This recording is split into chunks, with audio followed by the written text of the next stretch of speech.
Podcast, where truth moves faster than a Holstein calf.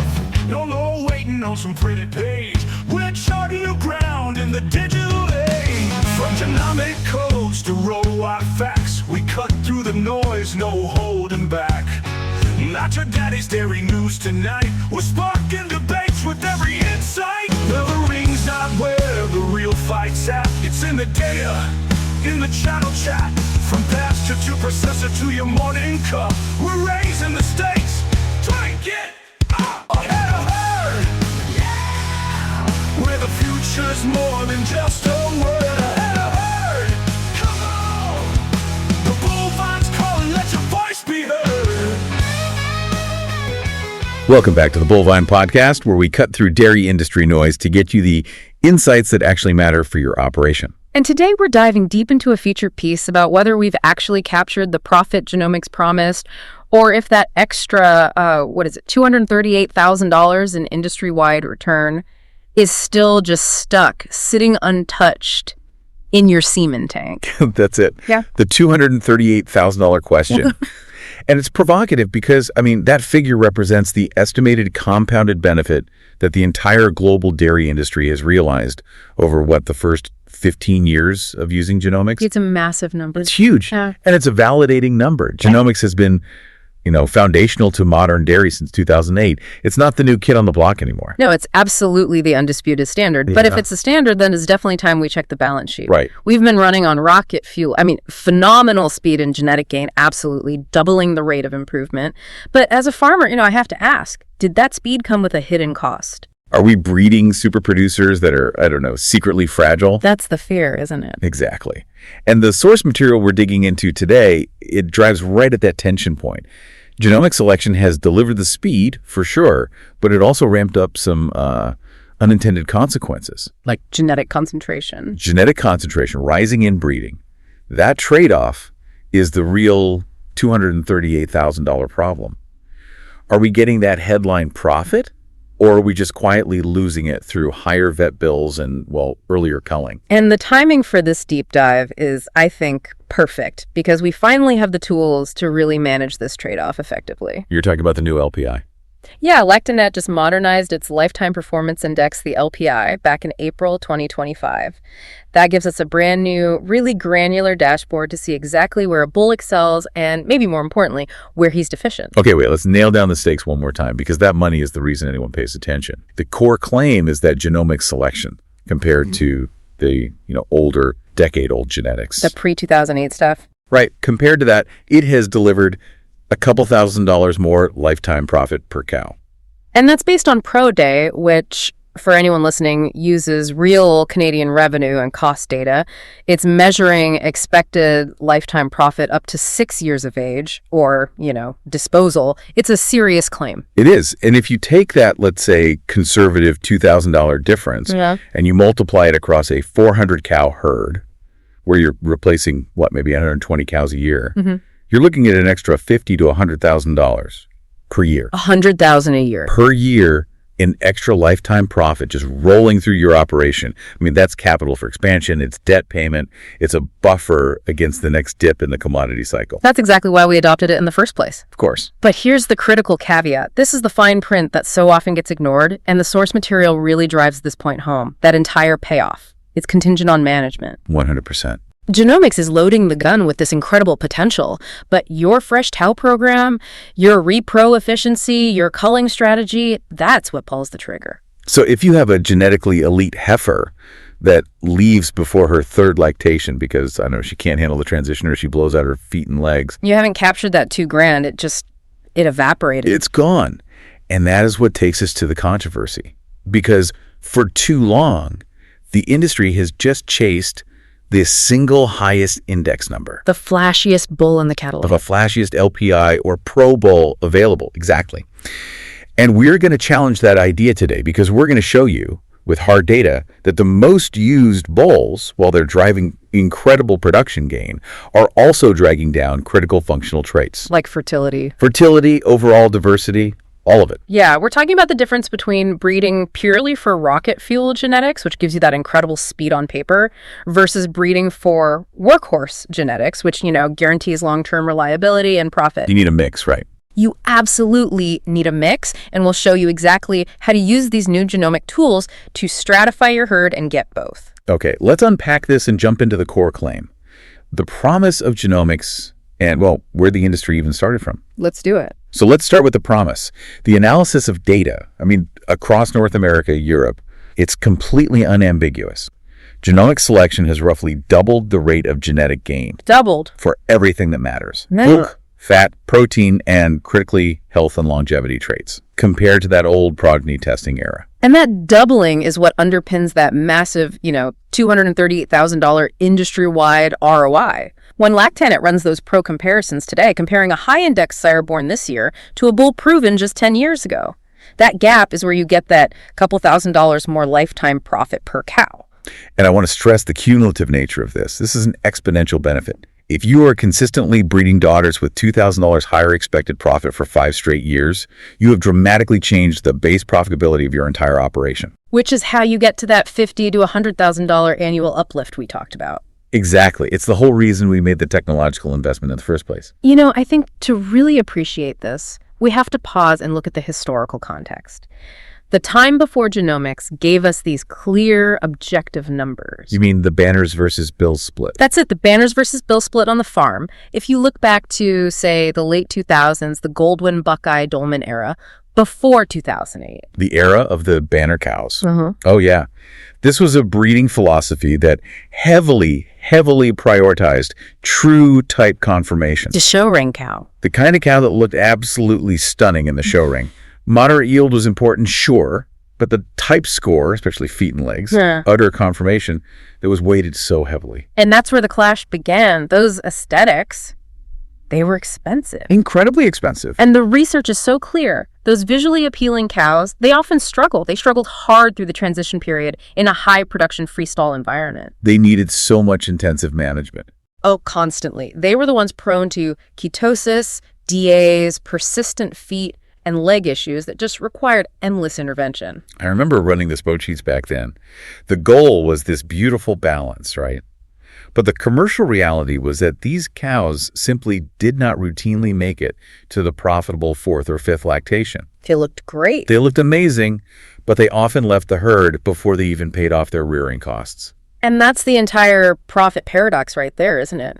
We spend 2 years feeding and rearing her, investing all this money in her future, only to have her leave because of a reproductive failure or chronic mastitis in her second lactation. The financial clock just stops ticking before she even achieves true margin. It's a total loss. And the research backs this up definitively. Whether it's University of Guelph studies or analysis from Ag Canada, lifetime profitability is fundamentally tied to maximizing productive life. And optimizing days dry, minimizing age at first calving. Reducing reproductive interventions. All of it. If a cow leaves early, you lose that margin. Full stop. That's why you had producers like Don Benning, who ran that massive commercial operation. He was a lightning rod in the industry years ago. He was. He was arguing, and forcefully, that the true profit drivers are high production coupled with strong health traits and feed efficiency, not chasing show ribbons. He said the show ring created a bottleneck in commercial profitability. And he was right. Genomics didn't invent the idea of functional profit, but it accelerated the industry's shift away from that subjective visual appraisal. It moved us toward objective functional economic traits. It gave us the tools to select for health, longevity, efficiency, with much higher accuracy, and critically, at a much, much younger age. It was a monumental shift. It replaced the guesswork of a pedigree with a facts-first approach that prioritized what actually pays the bills.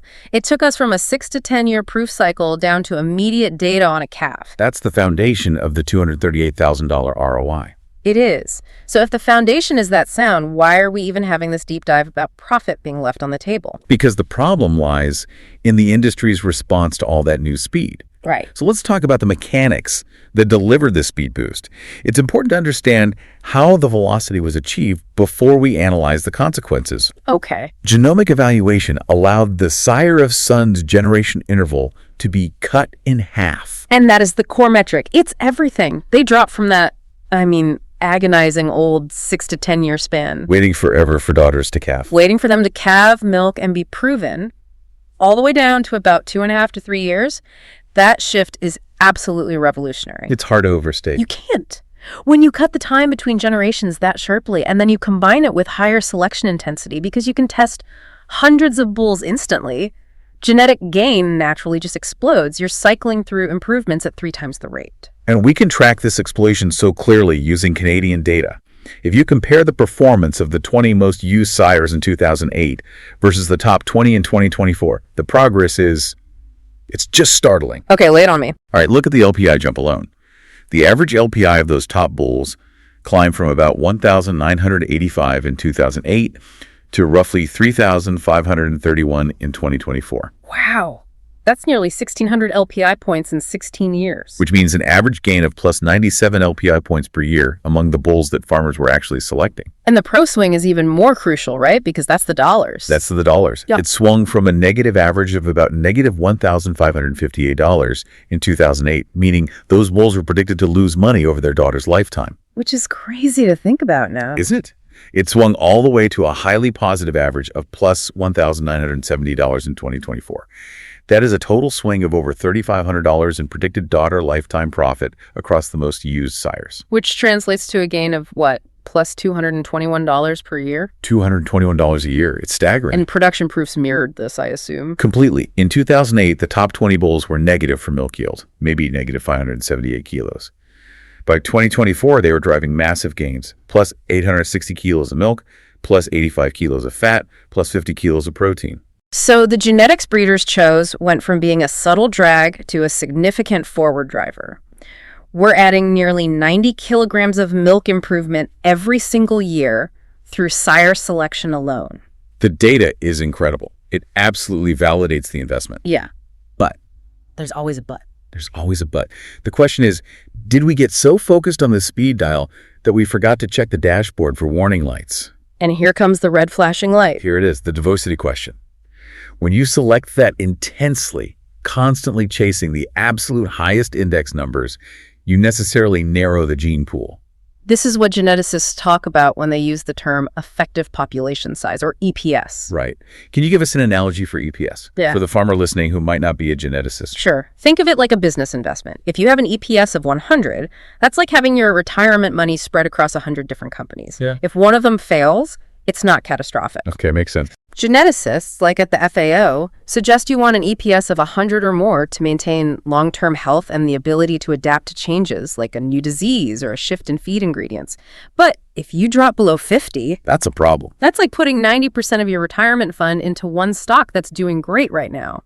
If that one stock tanks, you're wiped out. And the international data, when you look at the genetic history of major breeds like Dutch and Italian Holsteins, it shows that EPS is often already below 100 in the genomic era. And the trend is still downward. Still downward.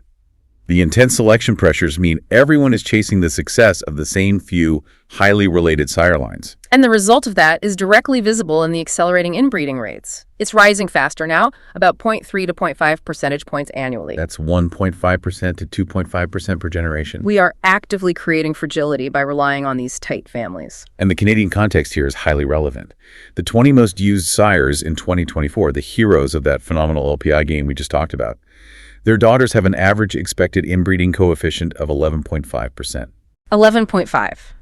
And the breed average is already considered high at 10.6. So the very bulls pushing the most progress are also pushing us further into this undesirable genetic territory. Wait, let me just ground that 11.5% number. What does high inbreeding actually look like on the farm? Yeah, what's the practical impact? It looks like a lack of robustness.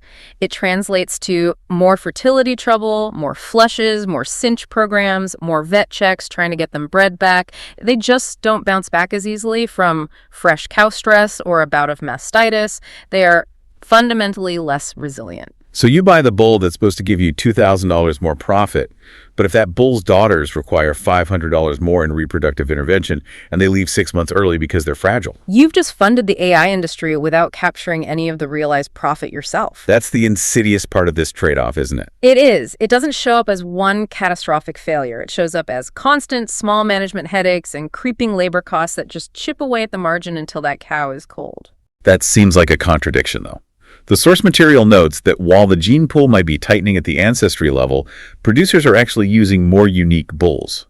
Right. The share of registrations from the top 20 sires dropped. It dropped from 33.5% in 2008 down to 22.6% in 2024. Yeah. So isn't that just paying lip service to diversity? Are we actually doing something about it? That's a great challenge. And it shows that producers know they shouldn't put all their eggs in one basket. They are trying to spread the risk. So they're buying more bulls. They're buying more bulls.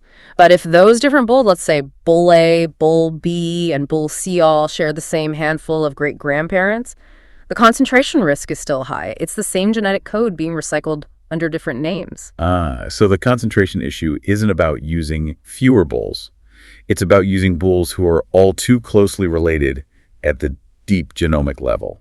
It's the ancestry that matters, and we're still relying on the same few successful cow families that currently drive the top of the LPI list. Which means we've engineered incredible speed, but we've neglected the essential insurance policy of genetic diversity. Leaving the overall herd vulnerable. And that takes us to the other hidden costs. Speaking of hidden costs, let's talk about the hidden passengers that genomics revealed. This is another area where farmers are losing thousands of dollars unnecessarily. Haplotypes and recessive defects. Exactly. These are real, quantifiable money drains, and before genomics, we just chalked them up to bad luck or management failures. Oh, yeah. Now, genomics allowed us to expose things like the 6 Holstein haplotypes HH1 through HH6 and defects like cholesterol deficiency or CDH-CD. The financial loss comes because if a sire and a dam are both carriers, the resulting embryo or calf is either lethal or severely impaired. The cholesterol deficiency story is the classic cautionary tale, right?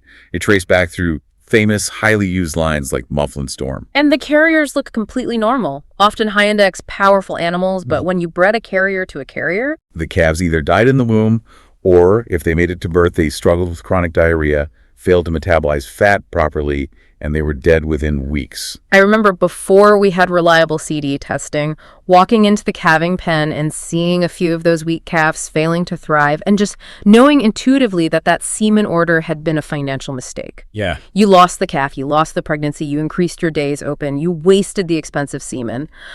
On a 400 cow herd, losing even 2 or 3% of pregnancies due to these lethal haplotypes, that translates to thousands of dollars. Thousands in wasted inputs, extra labor for breeding, longer calving intervals, and it's not just CD. The 6 haplotypes all have slightly different failure mechanisms. HH5 is often linked to stillbirths. HH1 might cause an earlier embryonic loss, but the effect is the same. It's avoidable failure. The good news is that genomics gave us the tool to find the problem, and the solution is cheap and available. Right. Major AI studs test routinely, carrier status is published, and mating programs can automatically block carrier-by-carrier matings. Ignoring this data in 2026 isn't bad luck. It's economic negligence. It's like ignoring a high somatic cell count. And preventing just a handful of those lost pregnancies instantly pays for the cost of heifer testing and the software configuration. I don't understand why anyone would skip that step. They skip it because they're chasing the top-line index and they think managing defects is too complicated or too expensive, which is exactly why we need a better dashboard to manage these trade-offs. And this brings us right back to that modernized LPI dashboard that Lactanet released in April 2025. This entire push toward better visibility is driven by the reality that the old index structure just wasn't giving producers enough insight into these specific functional trade-offs. Like reproduction and health. Precisely. So the new framework splits it into 6 highly detailed subindexes for Holsteins. I think we should walk through them because this is how you capture that full profit potential. Go for it. Okay, number 1, the production index, or PI, is still there. Milk yield, fat, and protein. That's the engine.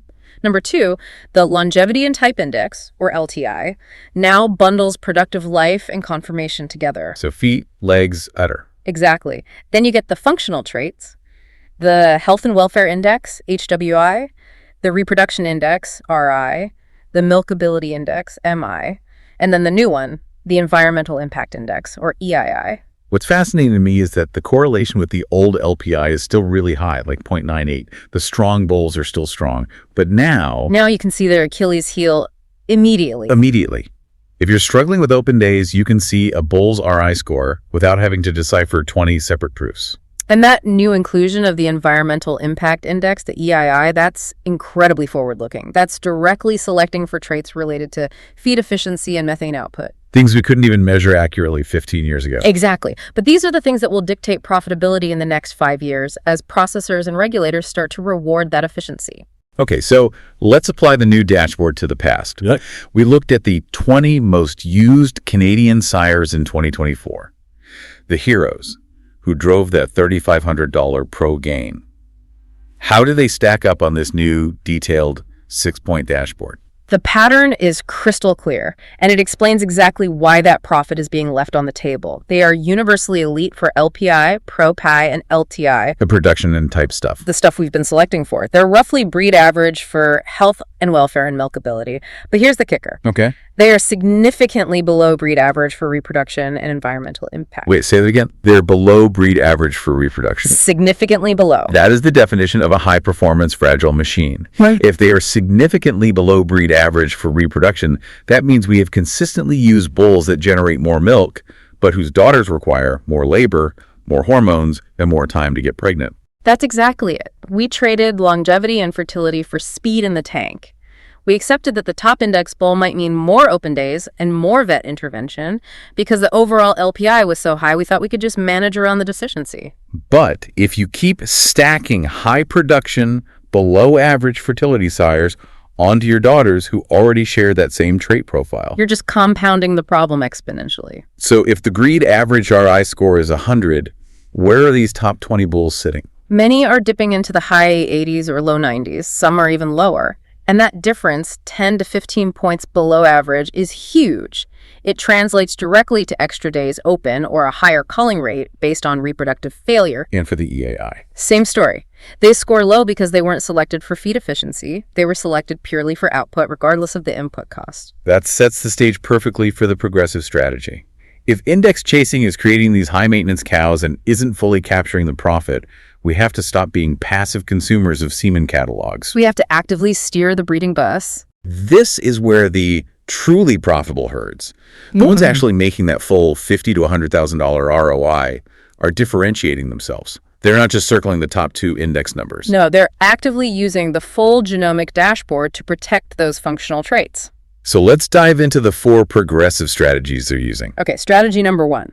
Don't stop at the top line index. The LPI or Pro gets you in the ballpark, but you absolutely have to use the sub-indexes to fix your specific herd problems. No 2 farms are the same. Okay, I'll challenge the premise. Why shouldn't I just take the top Pro bull and focus my management time on fertility instead of worrying about the index weights? Because management time is labor, and labor is the most expensive variable we have. If you can breed a cow that requires less labor and less vet intervention, you've created real profit. So if your top 3 herd problems are, say, lameness, poor repro, and cows leaving before their 3rd lactation, Then you need to load weight onto LTI, HWI, and RI first. You need bulls that are solid on Prodol but are elite in the areas where your herd is weakest. let's use a real-world example, the robotic milking barn scenario. Perfect. A robot herd's absolute bottleneck is box throughput. If you have slow milkers, you lose money by the hour because you aren't cycling enough cows through the unit. Right, time is money. So that operation is going to prioritize the milkability index, the MI speed, temperament, udder compatibility, even ahead of the absolute highest LPI number. A bull that's plus 3,000 LPI but mediocre on MI is less profitable for them than a bull that's plus 2,800 LPI but elite on MI. Because the MI is their biggest profit lever. It is. Or take a quota-based operation shipping into a butter-fat heavy market. They're going to load weight onto fat percent, the reproduction index, and that new environmental impact index. Because they need efficiency and they get paid for component quality. Exactly. They are future-proofing against high feed costs and possible carbon regulation. They are customizing the index to match their revenue stream and their liabilities. The index is a tool, not a religion. Okay, what's strategy 2? Strategy 2, and this is crucial for managing the diversity issue. Set clear inbreeding and relationship limits. You must use your mating software to cap expected inbreeding for any individual mating. We already know 11.5% is too high. And the common practical target cited in the source material for maintaining robustness is keeping expected inbreeding for any mating under about 8%. And that 3 or 4% reduction in expected inbreeding is the difference between a cow that struggles and a cow that just glides through transition. And what about sire usage? You also need to cap that. Don't let any single bull account for more than, say, 5 to 10% of your replacements in a given year. If you rely too heavily on one line, you risk a catastrophic, unforeseen genetic failure, like a new lethal haplotype emerging that could wipe out a quarter of your next generation. Use the data to balance across different cow families, even if they all have great indexes. Precisely. Okay, strategy 3. This one is simple but essential. Treat haplotypes as standard inputs. We already talked about the cost of HH1 through HH6 and cholesterol deficiency. This is non-negotiable risk avoidance. It impacts your bottom line directly. In 2026, skipping this is just financial self-sabotage. You have to genomically test all your replacement heifers to get their carrier status. You have to ensure your AI reports clearly mark carriers. And then, most importantly, You have to actually use the tool. you have to turn on the block carrier by carrier filter in your mating programs. It takes 5 minutes to configure, and it saves you lost pregnancies, wasted semen, and the labor that goes with rebreeding. If a mating program costs a couple $100s a year, and it prevents, 3 lost pregnancies that each cost you $300? The ROI on that decision is over 1,000%. It's an absolute no-brainer. Okay, let's get to strategy 4, which you said is the most critical for capturing the full ROI. This is it. Mix rocket fuel and workhorse genetics on purpose. So this is deliberate genetic stratification. Deliberate. You use the very highest index rocket fuel sires, the top LPI Pro bulls, but you use them strategically, only on your absolute best genomic heifers and your strongest cow families. The animals that can handle it. The ones that will pull the genetic ceiling of your herd forward fast. They can handle the genetic stress because they come from robust, clean lines. But then And use the workhorses. you use a broader group of balanced workhorse sires, the ones that are above average for reproduction and health and welfare, solid for longevity and type. Maybe they're 200 to 300 points lower on LPI than the rocket fuel, and you use them on the rest of the herd. Especially on the family lines that tend to struggle with fertility or health events. Exactly. You're shoring up the foundation. Let's run the math on that workhorse strategy, because this is where that $238,000 is truly captured on the farm. This is where it gets real. If shifting your sire mix means your average cow stays an extra, say, 0.3 to 0.5 lactations, she survives her rough second lactation and actually makes it to her 4th or 5th, that's massive realized income. It is massive. Think about the net margin of a mature cow. After feed and overhead, each additional lactation is worth roughly $1,500 to $2,000 in net margin. So an extra half lactation, just because she was more robust and didn't require that expensive vet intervention, means an extra $450 to $1,000 in net income per cow? Over her lifetime, yes. So if we multiply that across a herd turnover, this trade-off, a slightly slower climb on the paper LPI for more cows that work longer and need less care, can easily be worth $50,000 to $100,000 plus per year. Just on the income side, simply through reducing culling and increasing longevity. And that figure more than offsets the slower genetic progress on paper, doesn't it? It absolutely does. You're maximizing actual realized profit by increasing longevity and reducing vet bills, which is the whole point of breeding profitable cows. You're actively building a deep herd that stays. Allowing you to cull only based on low production or age, not health failures. That is the difference between genetic potential and realized profit. It sounds like the secret to maximizing the genomic ROI isn't chasing the index. It's using the index to create a self-managing cow. That's a perfect way to put it. So let's look ahead. The daughters of the bulls you choose this spring will be freshening in your barn around 2032. 8 years from now? 8 years from now. Oh. We have to ensure we're not breeding high-maintenance, fragile cows for a future that will likely demand extreme self-sufficiency, robust health, and feed efficiency in the face of rising costs and, potential climate pressure. We have to move beyond just catalog ordering. The information is now highly granular with the new 6 subindex LPI, but you have to force the conversation with your genetic advisor or AI rep. Turn that product pitch into a strategy discussion. A strategy discussion tailored to your herd's performance data. Okay, for the listener who's ready to make this shift from passive selection to active steering, here are the 3 specific actionable questions that every farmer should ask their AI supplier this year to cut through the catalog noise. Okay, number 1.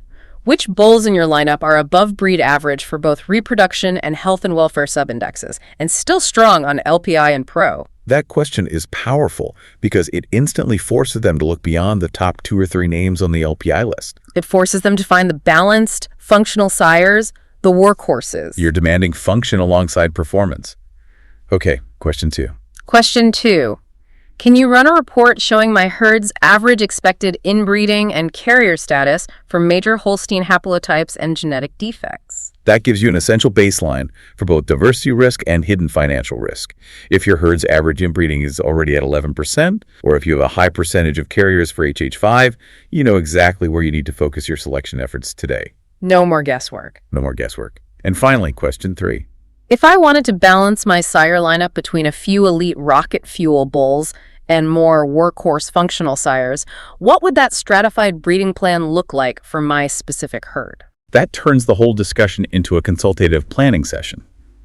It's not about which bull is highest. It's about which combination of bulls will maximize your long-term realized profit. By protecting functional traits while still driving progress where you can afford the fragility. That's how we move from passive selection, just taking what's on top, to active selection, where you are using the full genomic dashboard to build that 4+ lactation, healthy, self-sufficient cow you actually want in your barn 8 years from now. That is how you capture the full $238,000 potential. All right, so a farmer just finished milking. Is driving to the feed store right now. They need to put this knowledge to work. What are the 3 essential pillars they need to remember from today's deep dive? The 3 pillars of capturing the genomic ROI. First, you have to protect functional traits. We've been passive on fertility and health while we've been chasing production. Okay, immediate action this week. Review your current semen tank inventory and flag any bull that is below breed average for the reproduction and health and welfare subindexes.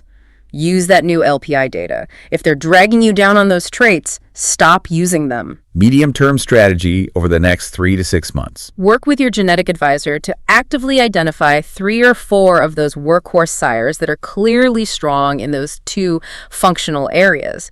Use them on your average and below average cow families. This is how you shore up the foundation of the herd. And the long-term positioning. Looking 1 to 2 years out. Shift your breeding goal entirely toward those 4+ lactation, healthy, self-sufficient cows. Start measuring success not just by milk output, but by tracking actual culling age and minimizing mastitis and health events, because those are your cost centers. Pillar number 2. Manage diversity and genetic risk. High index bulls increase inbreeding and hide lethal defects, and we just can't afford to be naive about that anymore. Immediate action for that. If you haven't already, turn on the haplotype and recessive filters in your mating program today. Block the known carrier-by-carrier matings, HH1 through 6, CDH-CD.